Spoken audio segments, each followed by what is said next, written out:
For the past 10 years or so, I've considered myself an atheist. Wow, I did not know that.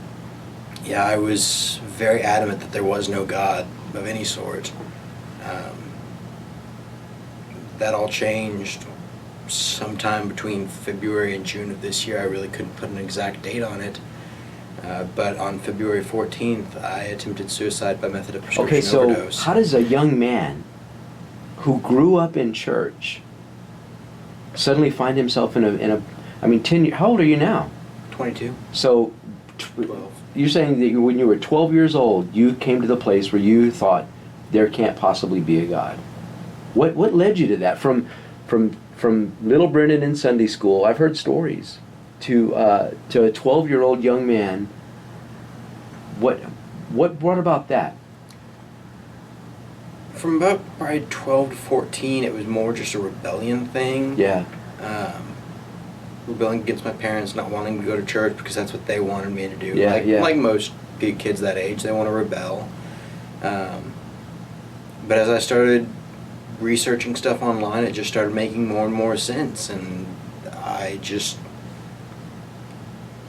had shut out the idea that there was a God, and so I stopped feeling his presence for a while. I don't think that means he wasn't there, right? But I was not in touch with him. Right. From even before 14, from Okay. the time I was a child, I wasn't quite right. Looking back on it, it's easier to see, but back then it was just like, oh, he is a kid, that's what kids do. He's just throwing a tantrum, he's just not feeling well. Looking back on it, those were kind of signs of depression to an extent. It really manifested itself when I was in college for all of one semester. I went to college in Louisiana, Lafayette, Louisiana. Okay. And that's where my depression, bipolar disorder really manifested itself, because I had very little support net that I had here, and I felt alone in the world.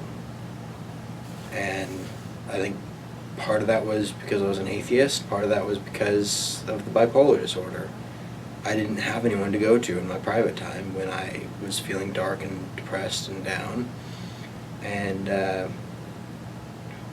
so I went to the counseling office and at the university I was going to. So things got very, very bad, very, very quick, and I didn't realize that it was because of the medication they put me on. So I just dropped out of college. I didn't know what to do. I knew I couldn't function anymore, and then I needed to get back home. So I dropped out of college, lost all my scholarships, all that stuff. Yeah. And came back home.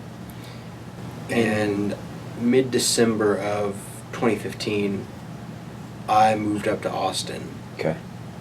I thought I had gotten my life straightened out. I thought I had a chance to... Still would consider yourself an atheist at this point? Yes, still considering myself an atheist at this point. I thought I had straightened myself out mentally, had a chance to be normal, if you will. Yeah.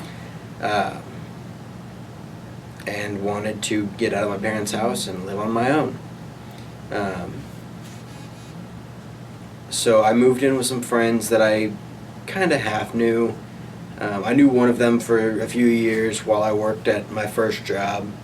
And she posted that she was looking for a roommate, so that's what brought me there.